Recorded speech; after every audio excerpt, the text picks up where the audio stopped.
ئازیزان سڵاو خۆشحاڵین لە بەرنامەیەکتری ڕاڤا بە دیدارتان شاد دەبین. تەوەری ئەم جارەی بەرنامەی ڕاڤا بەشێکە بێت لەو زنجیرە بەرنامەی کە قسەمان لە بایەخی کللتور و لە ڕەهەندە جیاوازەکانی کللتور کردووە. بۆ ئەم بەرنمەیەش قسە لە ڕۆشنبیری سینەماییەکەین بە میوانداری زۆر بەڕێز هونەرمەند کەریمۆک غەفور سینەماکار. مامۆستا کەریمۆک بەخێر بێت و خۆشحاڵین. زۆر سپاس. ئوستازی خۆشەویست، سینەما لە ناو دنیای کللتورە بایەخێکی گەورەی هەیە، بە تایبەتیش لەو 20 ساڵی ڕابردووە بەهۆی پێشکەوتنی تەکنەلۆژیا و بەهۆی جیهانگیری و کرانەوەی زیاتری دنیا. ئەنی بایەخی سینەما بە شێوەیەکی بەرچاو ڕووی لە گەشەیە و زۆر جار ئێستا گوێمان لەو شەو مستەڵەحی جیاوازتریشە بێ. بۆ نمونە باز لە پیشەسازی سینەما ئاکرێەوە، ئەم هونەرە لەسەر ئاسی دنیا بایەخێکی گەورەی پێدرێ و چۆن هەرێکێ لە ڕوانگەکانی تری ژیان وردە وردە لە ئارەزومەندێتیەوە هەرێک لە ڕوانگەکانی ژیان بەرە و دنیای زانستی و دنیای ئەکادیمی بوون چووە. سینەماشێکێکە لەو بوارانەی کە ئەم بوارەی بەخۆیەوە بینیوە و ئێمە لەو ماوەی ڕابردوو زیاتر دەرگیرە بین لەگەڵ کۆمەڵە تیۆر و بنەمایەکی زانستی کە قسە لەسەر سینەماکە کە قوتابخانەکانی سینەما دابەشەکە بە پێی ناوچە جوگرافیەکانی دنیا، بە پێی ئەو قوتابخانە تیۆری و فکریانی کە هەیە. پێم خۆشە لە بەش یەکەمی بەرنمەکەیە قسە لەوە بکەین کە سینەما بۆ کورد وەکو کۆمەڵە بنەمایەکی زانستیانە، لەوەی کە ئێمە چۆن ئەگەر سینەما لە لای کورد لە دەستپێکە وەکو بەشێک لای گەلانی دیکەش بە تایبەتی لە ڕۆژهەڵات بە پێی ئارەزومەندێتی دەستی پێ کرد وەکو حاز وەکو خولیا، چۆن ئەمە لە ناو دنیای ڕاگەاندنی شاوایە کە ئێمە گەر بگەڕینەوە بۆ 20ەکانی سەدەی ڕابردووانەی کە کاری ڕۆژنامەوانیانە کرد، شاعیرەکان و نووسەرەکان و ڕۆمان نووسەکان و ئەو خەڵکانە بوون کە ئارەزوی ئەدەبیان هەبوو گواسترانەوە بۆ ناو دنیای ڕۆژنامە نووسی و ڕۆژنامەیان دەرکرد. لە ناو دنیای سینەما و تەکنیکی سینەماشە تەسەورەکەم هەر لەو جۆرێک لەو بۆچوونە هەبوو بیان بۆ جۆرە دەست پێکرا بێ. جەنابەت تێگەیشتنت بۆ ئەوەی کە سینەمای کوردی چۆن داخلی دنیای تیۆر ببێت و کۆمەڵی بنەمای زانستی هەبێ و سینەمای کوردی لەگەڵ دنیای زانستە ئاشنایەتێکی باشتری هەبێ. بەڵێ سوپاس ڕوونکردنەوەیەکی باشدا. لە ڕاستیدا خۆی لەدایکبوونی سینەما پەیوەستە بە لەدایکبوونی تەکنیکەوە و با بڵێن لە 1995ەوە تا ئێستا چەندە تەکنیک و تەکنۆلۆژیا پێشکەوتی بێت ئەم هونەرە زیاتر گەشە و پێشکەوتن بەخۆی ئەبینێ، چونکە ڕاستەوخۆ هونەرێکە زۆر پێویستە بە پێشکەوتنەکانی تەکنەلۆژیا و پێشکەوتنەکانی تەکنیکەوە. بۆیە با بڵێن کە ئێستا هونەرێکە تەمەنی زیاتر لە 150 ساڵ زیاترە، سەیرەکەی گرەوی لە زۆربەی بوارە کایەکانی تری کللتور بردوتەوە. هۆکارەکەش ئەوەیە بەڕاستی سینەما پێگەکەی یان بنیادەکەی لەسەر وێنە دروست بە وێنە هونەری هەموو مرۆڤێکە لەسەر ئەم زەویە ئەگەر تەنها ببینێ و ببیسێ و هونەرێکە پەیوەست نییە بە زمان و بە با بڵێن نەتەوەیەکی دیاری کراوە. ئەم هەژمونی سینەمای ئەم هێزی سینەمایە وای کردووە کە بە زۆری گەشە بکات و دەوڵەتان لە ئاستێکی باڵاوە مامەلە لەگەڵ ئەم هونەرە بکەن. یعنی تو ئەگەر سیر بکەیت من دە زۆر شوێنتریش ئاماژەم بۆ داوە، ئەمریکا وەکو هێزێکی گەورە و کاریگەر لە دنیادا کە هەموو ئاستەکانی ئابووری سیاسیدا باڵا دەستە، بەڵام لە پاڵ ئەمە لە ئاستی دیبلۆماسی و ئابووری و سیاسەتیشەوە سینەما بە شێوەیەک ئاراستە دەکات. یعنی سینەما ئاراستە دەکات بەو ئەجێندایی کە خۆی هەیەی، بەوەی کە چۆن لە دنیا ئەڕوانێ، بەوەی کە چی لە دنیا ئەوێ لە دنیا دەوێت چی بکات. بۆ ئێمەی کورد لە کاتێکدا کە ناو قەیران و تەنگژەیەکی زۆر بەفراواندا ئەژین لە بوارە جیاجیەکانی سیاسی و کێشەکانی ناسنامە و هەموو ئەمانە سینەما گرنگجی و بایەخی زۆر زیاترە و من پێم وایە کە ینی دەکرا زۆرترین وزە و ئەنرژی و تایبەتمەندی خۆمان بۆ سینەما تەرخانکەین، چونکە ئەوەی کە سینەما لە توانایدا هەیە بیکان ڕەنگە هەندێک جار هیچ کایەکانی تر بەو شێوەیە خاوەنی هێز و هەژمون نین سیاسەتیش ناتوانێ بیکە و ئەم قسەیە تەقلیدیەش ڕۆیی کە تا تۆ نەبی بە دەوڵەت ناتوانین ببین بە خاوەنی سینەمای خۆمان ڕەنگە بە پێچەوانە بێتەوە ڕەنگە ئەگەر ئێمە ببین بە خاوەنی سینەمای خۆمان و دۆزی ڕەوای خۆ لە ڕێگای سینەماوە بە دنیای دەرەوە بگەێنی بتوانێت دیالۆگێک و گفتوگویەکی جدی لەگەڵ دنیای دەرەوەی خۆت دروست بکەیت ڕەنگە هۆکاربی بۆی کە هەم ئەو کیانەی کە ئێستا لە باشوور لە ژێر هەژمونی هەڕەشە و گرفتی گەورەدایە ڕەنگە بیپارێزێت یعنی تۆ تەماشای هەموو دنیا بکە یعنی زۆر جاران کە قسە لەسەر ئەوەکەین کە دەوڵەتان چۆن ئەجێندای خۆیان دیدی خۆیان لەناو سینەمادا جێ دەکەنەوە و بە دنیای خۆیان ئەڵێن سینەما لە توانایدا هەیە سینەما هێزێکی زۆر گەورەیە گزارشتێکی زۆر گەورە و ڕاستەوخۆ بەهێزی هەیە کە لە توانایدا هەیە کە ئەم ئەجێندایی تۆ ئەوەی کە تۆ ئەتەوێت جێبەجێ بکەیت تێیدا کە بەداخەوە ینی کە لێرەدا دەبێت ئەوەش بڵێن کە سینەما دەرهاویشتەی کۆمەلگایەکی مۆدێرنە دەرهاویشتەی کۆمەلگایەکی کە پایەیەکی گرنگی ڕۆشنبیری هەبێت و ئێمە بەڕاستی تا ئێستا کە دۆخی کۆمەڵایەتی ئێمە دۆخێکی جێگیر نییە دۆخی سیاسیمان جێگیر نییە بۆیە باش نەمانتوانیوە ئەم چەکە کاریگەرە باش ئاراستە بکەین کە نەمانتوانی هۆکاری ئەوە هەیە کە ئێمە هێشتا باش سینەما ناناسی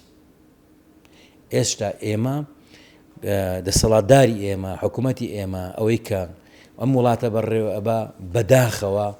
هەتا ئێستا لەوە تێنەگەیشتووە کە سینەما ئەتوانێت زۆر شت بکات ئەتوانێت زۆر کێشە و گرفت و ئاریشەکانی ئەم کۆمەڵگایە لە هەموو ئاستە جیاجیەکاندا بە سینەما هەڵواسی و سینەما ببێتە ئەوەی کە ڕێنیشان دەربێ ڕێخۆشکەر بێ هاوکار بێ بۆی کە ئەمانە چارەسەر بکرێن لەگەڵ ئەوەشا کە نابێ مەسەرن ئێمە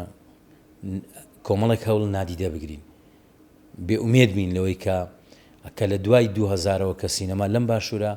دەستی بەکارکردن کردووە ئەگەر پچڕیش ببێت ئەگەر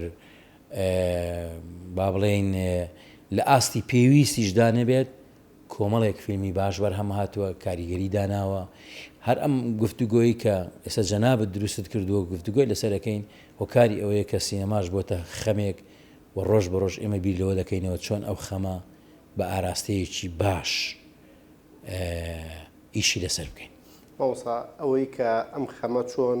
بە ئاراستێکی باشتر ئیشی لەسەر بکەین بە تایبەتی لە ڕۆژانستیەکەیەوە پێم خۆش قسەی لەسەر بکەین ینی بۆ نمونە من کە بخۆم قوتابی بەشی ڕاگەاندن بووم یەک لە ئیشکالەتەکانەوە بوو کە ژمارەی باشی کتێب و سەرچاوە بە کوردی نەبوو لەسەر وای ڕاگەاندن تەسەورەکەم لە زۆر بوارکایی تریشە ئەم گرفتە هەبێ و بە دیاریکراویش ڕەنگە لەسەر ژانرە هونەریەکان کە لەسەر مۆسیقا لەسەر سینەما لەسەر شانۆ هێشتا کتێبخانەی کوردی کتێبخانەیەکی ڕەنگە دەوڵەمەند و پاراو نەبێ لەسەر ئەم ڕوانگە دیدگا چیە لەوەی کە کتێب ئێمە سینەماکاری ئێمە بای ئەوە سەرچاوی لەبەردەسە کە لە ڕووی زانستیەوە لەوەی کە لە تیۆرەکانی سینەما تێبگا لە قوتابخانە جیاوازەکانی تێبگات و بتوانێت ئاسانتر بە تەکنیک و شێوازە پێشکەوتەکانی بواری بەرهەمێنانی سینەما بگات ڕاستیدا ئێمە ئەگەر بمانەوێت سینەمایشی بەهێزمان هەبێت دەوانە بێ بمانەوێت لەبەرەوەی ئەگەر بمانەوێت کۆمەڵگاکەمان بەهێزکەین ئەبێ سینەمایشی بەهێزمان هەبێت ئەگەر بمانەوێت پایەکانی کللتورنا ئەو کۆمەلگایە بەهێزکەین ئەگە بمانەوێت فەرهەنگێکی باش بۆنەوەکانی داهاتوو دروستکەین ئەبێ سینەماکەمان بەهێزکەین و لە ڕێگای سینەماوە بتوانین کە شتەکانی خۆمان پێشنیارکەین و بخەینە ڕوو و ئەگەر بمانەوێت سینەما بەهێزکەین دەبی پایەکانی ڕۆشنبیری سینەمایی یا بە شێوەیەش تر ژێرخانی سینەمایی کە خۆی دەبینێتەوە لە هەموو ئەو پێکاتانەی کە سینەما بەهێزەکەن چه چاپکردنی کتێب کە لە بوارە جەنابەت ئاماژت پێدا بەداخەوە ئێمە هەژارین یعنی هەموو ئەو کتێبانەی کە بە خراپ و باشەوە کە لەسەر سینەما چاپکراون لە چەند ساڵی ڕابردوو ژمارەیان ڕەنگە لە 100 کتێب دێنە بەڕێ کەمە بۆکایەکی گرنگی وەکو سینەما زۆر کەمە و بەداخەوە لە ئێستادا هیچ گۆڤار و ڕۆژنامەیەکی تایبەت بە سینەما بە زمانی کوردی لە ئارایە نییە کە پاڵپشت و سەپۆرتی ئەم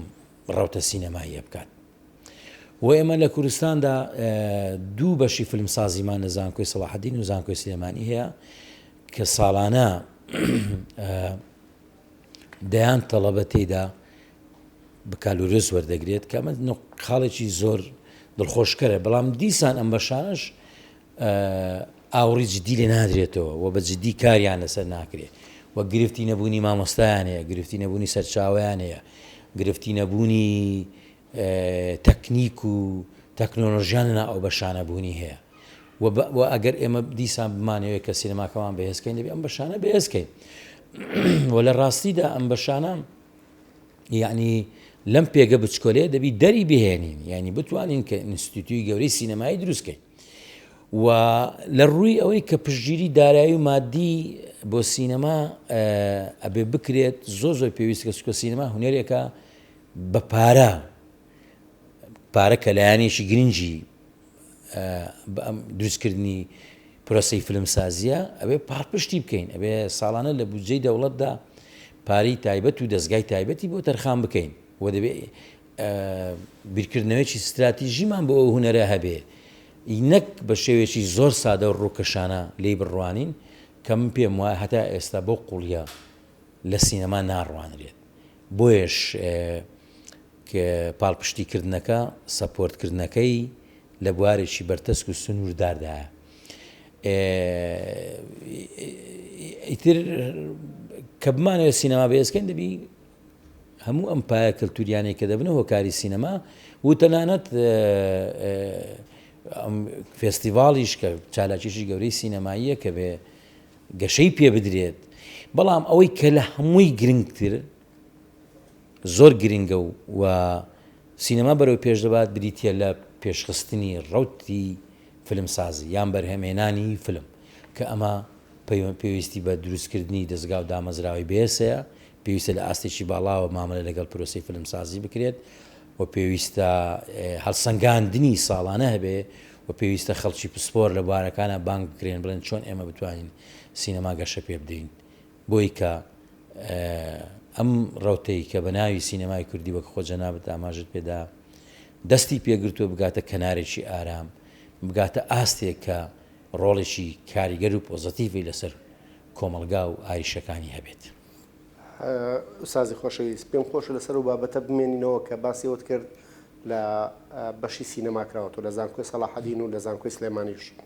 بەڵام ئەم بەشانە هێشتا وەکو پێویست کەرەستە و ئامرازیان نییە، بە تایبەتیەوەی کە بەڕێزت باست کرد، ینی لە ڕووی پراکتیشیەوە ئامراز و کەلوپەل و تەکنۆلۆژیای پێویستی لە بەردەستان نییە.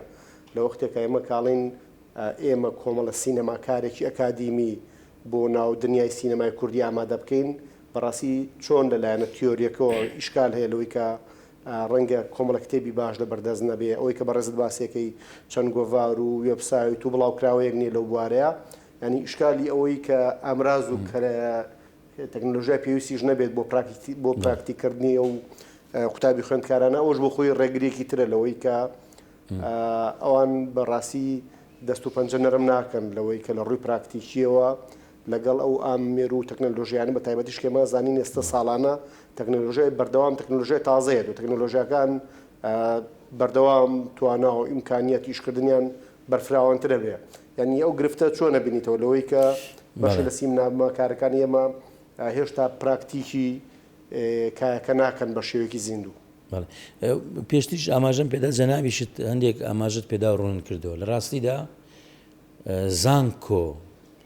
بۆ لەسەر دوو ئاست هیچ لەسەر تەڵەبە دەکات، لەسەر دوو ئاست،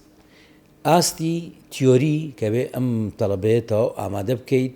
کە تێبگات کە بیر بکاتەوە کە لە ڕووی تیۆریەوە پڕ بێت بۆی کە هاستە سەر پراکتیشیەوە بزانێت کە چیەکات، لایانی کە بزانێ بۆ لە ناوکایی سینەمایە، لایانی کە بزانی بۆ فیلم دروست دەکات و لە ڕووی تیۆریە بزانی چۆن فیلم دروست دەکرێت و بۆ کاریگەریەکانی دروستکردنی فیلم بزانێت. لە ڕووی پراکتیشیەوە پەیوەستە بە وانەی پراکتیکیەوە ڕاستەخۆ پەیوەندی بە بواری تەکنیکیەوە هەیە کە بەداخەوە زانکۆکان لە بوارانە لە هەردوو بەشی فیلمسازی لە هەولێر و لە سلێمانی لاوازن لە ڕووی پراکتیکیەوە، وانەی پراکتیشی پێویستە باش گەشەی پێ بدرێ. یعنی ئێمە ئێستا لە بەشی فیلمسازی لە زانکۆی سلێمانی یعنی پێویستمان بە کامەرەی باشە، پێویستمان بە لایتی باشە، پێویستمان بە ستۆدیۆی باشە، پێویستمان بە دەنجی باشە، بۆی تەڵەبە بێ لەسەر ئەمانە پراکتیک بکە، بۆی ئامادە بێ کە بەکالۆریۆسی وەرگرت و چوە دەرەوە بە کادیرێک بێت کە لایەنی کەم لەسەر ئاسە تەکنیکیەکانە زانیاری باشی هەبێت، دەست و پەنجەی لەگەڵ ئەم تەکنیکانە نەرم کرد بێت و لە ڕووی تیۆریەکەشەوە کە خاوەنی سەرەتایەکی باش بێت لە تێگەیشتن لەسەر سینەمادا. دواتر ئەگەر بەردەوام بێت خۆی ئەتوانێ گەشە بەم تێگەیشتنی خۆی بدات، گەشە بەم بواری پراکتیکیەش خۆشی بدات. ئوستاز لەو بواری پراکتیکە لە تیۆری ئەگەر بمێنینەوە بۆ نمونە ڕەنگە هەندێک دەوڵات بەپێی نەتەوە و بەپێی دابەژبووین جوگرافی فەلسەفەی سینەما بۆی فەلسەفەیەکی هەژمون خوازانە بێت، لەوەی کەوێ هەژمونی دەوڵەتەکەی بەسەر دەوڵەتانی تر و گەلانی ترا بسەپێنێ. بۆ کورد فەلسەفەی سینەما لە چی هابینیتەوە؟ لەوەی کە ئەگەر لە ڕۆ تیۆریەکەی ئەمە بیر لەوە بکەینەوە سینەمای کوردی لە داهاتووە فەلسەفەیەکی هەبێ، یان ئێستا هەسەکی فەلسەفەیەکی هەبێت یان بۆ داهاتووە بێ؟ لە ڕاستیدا ینی ئەگەر فەلسەفە وەکو چەمک ینی بێی لەسەر هەموو کایەکان قسەی لەسەر بکەیت، ینی بەداخەوە ئێمە خاوەن ئاریشەین، خاوەن گرفتی مێژووی سیاسی کۆمەڵایەتی گەورەین، کۆمەلگایەکی نەناو قەیرانێکی مێژووی و گەورەدا دەژین. ینی هۆکارەکەش هەر ئەوەیە کە کورد جارێک کێشەیەکی کە کیانێکی سەر بەخۆی نییە، ئەمە گەورەترین ئاریشەیە، یعنی گەورەترین گرفتە. بۆیە ئەمە یەکێکە لەوەیە کە یەکێکە لەو شتانێک کە ڕەنگەداتەوە کە ناو دیدی هونەرمەندان، ناو دیدی ڕۆشنبیر و نووسەران ئەوەیە کە ئەم کۆمەلگایە چۆن ئازاد بێ، چکە تۆ کۆمەلگاکە تا ئازاد نەبێ هو ناتوانانی داهێنان بکە و ناتوانانی بەشدار بێت لەو پێشکەوتنە گەورانەی دنیادا.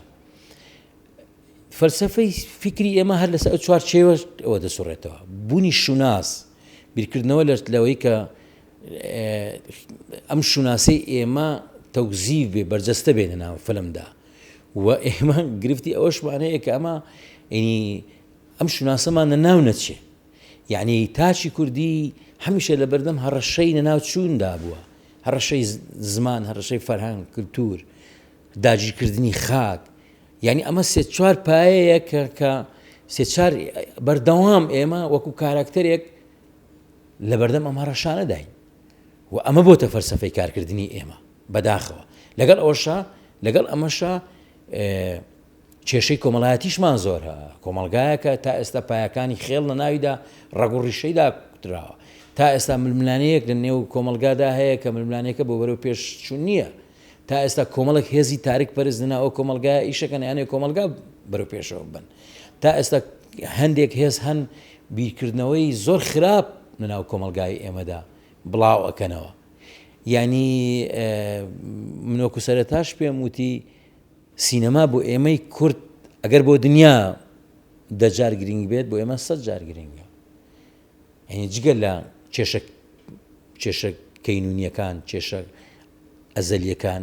کێشە گرنگەکانی نا ئەو کۆمەلگایەکە و پێم وتی کێشەی شوناس و مانەوە و گەیشتنە بە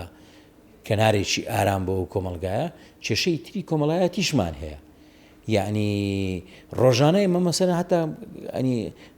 لێرە و لەوێ خەڵکێک ئەکوژرێ، ژن ئەکوژرێ لەسەر بابەتی زۆر با بڵێن هیچ، بابەتی زۆر هیچ. ینی کۆمەلگای ئێمە تا ئێستا مەسەلەن ڕوێکی ئەوەیە کە ژن وەکو تاچێک، وەکو ئینسانێک، وەکو نیوەی ئەو کۆمەلگایە لەناو کێشە و گرفت دەژی. بۆیە کەس تەماشا دەکەی ناو فیلمانێک کە دروستکراون بەشێکی زۆریان هەڵگیری ئەم بابەتن. لە کاتێکدا مەسەلەن ئەگەر تۆ بەراورد کێ بە کۆمەلگاکانی تری کۆمەلگا پێشکەوتنەکانمە بەسمە نەگە و کۆمەلگای هەرشەی خۆمانە سەیرەکەی ئەم گرفتانەی ئێمەیان نەماوە، گرفتی تریان ماوە، گرفتی ئەویان ماوە چۆن ئینسانەکان داهێنان دروستکەن. زۆرترینی فیلمی خەیاڵی زانستی لەسەر ئەوەیە کە پێش ئەوەی کە داهێنان لە ڕووی زانست بکرێت لە ڕووی فیلمەوە دێن بەرزەستی دەکەن بۆی بێتە سەپۆرتێک بۆی دروستکردنی ئەوەی کەم فیلمە. بەڵام فیلمی ئێمە لەسەر ئەوەیە کە خەڵک فێر بکەین کە ڕێز لە بەرامبەرەکانی بگرێ، ڕێز لە ژن بگرێ، نەیکوژێ و ئەو بابەتە بچکۆلانەیە کە ناو کۆمەلگای ئێمە دەخولێتەوە دەبێتە هۆکاری ئەوەی کە مرۆڤێک ناو بیت. ئێمە قسە لەسەر ئەوە دەکەین. ئوستاز کەریمۆک هەستەکەی لەم 20 ساڵی ڕابردووە بەهۆی ئەو کرانەوەی بەشی سینەما و وەرگێڕانی کۆمەڵی کتێب لە زمانەکانی تر بۆ زمانی کوردی و ژمارێک لە نووسەری وەکو جەنابەت کۆمەڵ کتێبێکیان نووسیوە کۆمەڵە توێژینەوە پێشکەش کراوە حتا ئێستا گەشت و تاستیەوەی کە ماجستێر و دکتۆراش لە سەراسی سینەما پێشکەشەکرێ شتێک لە ڕووی تیۆریەوە بەرچاوڕۆشنی وە کۆمەڵێک بابەت یان کۆمەڵێک ماتریال هەیە لە بەردەم فێرخوازانی بواری سینەمایە. بەڵێ زۆر یعنی تۆ ئەگەر سیرکەیت هەر لە دوای 2000ەکان و پێش 2000ەکانەوە بەراورد بکەی بە ئێستا نەک سینەما زۆربەی کایەکانی ژیان گۆڕانکاری گەورەیان بەخۆی بینیوە ڕاگەیاندن نیست لە بیرمە مەسەن ساڵانێک ئێمە بە تەکنیکی زۆر بەسیتەوەیش ڕاگەیاندمان دەکرد ڕۆژنامەمان دەکرد بەدەست دیزاینمانە کرد ئێستا گەشت ئەم تەکنەلۆژیایە و گەشەکردنی تەکنەلۆژیا وای کردووە کە تێکەڵی هەموو بوارەکانی ژیان بێت تاچی کوردی ئەوەی کە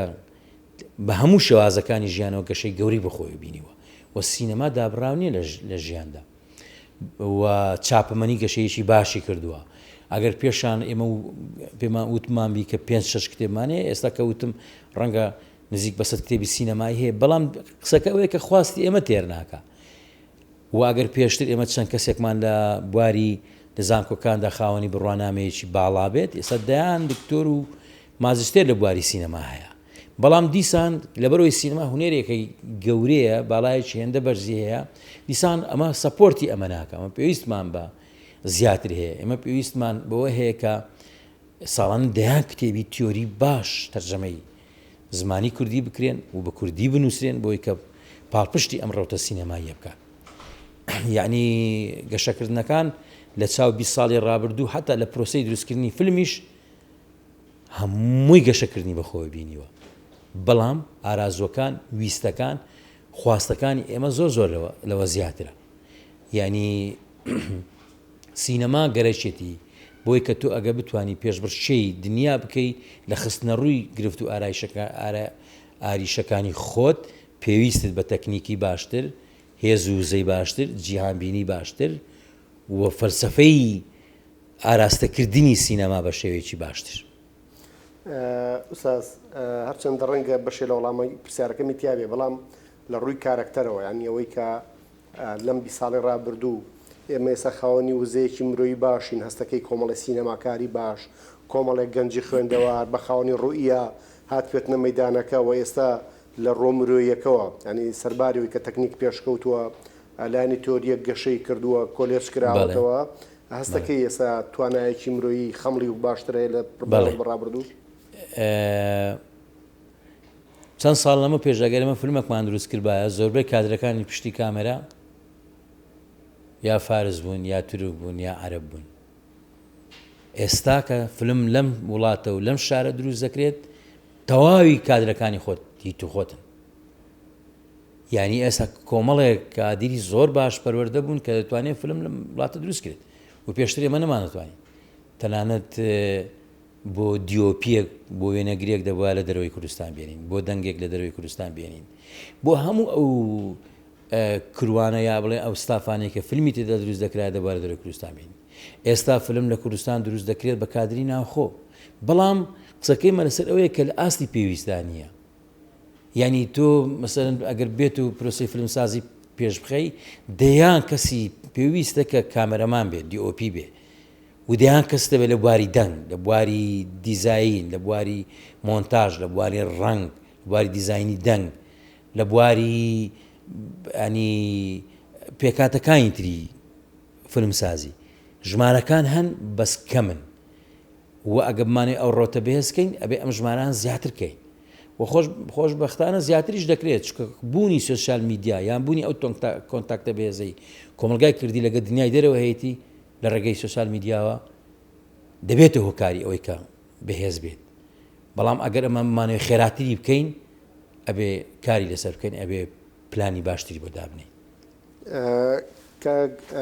کەریمۆک غەفور سینەماکار حەزەکەی یانوان پێ باشە کە بەشی دووەمی بەرنامەکە